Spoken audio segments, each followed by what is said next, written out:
Hola amantes del sonido, hoy haremos la comparación de calidad de sonido de estos dos equipos de la marca JBL.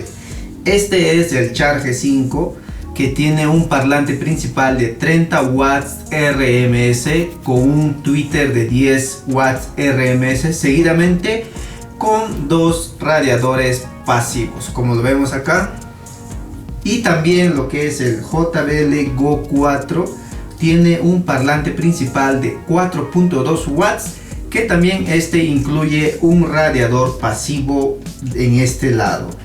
Ahora yo les dejo a ustedes ahí en los comentarios cuál de estos dos pues tiene más calidad de sonido.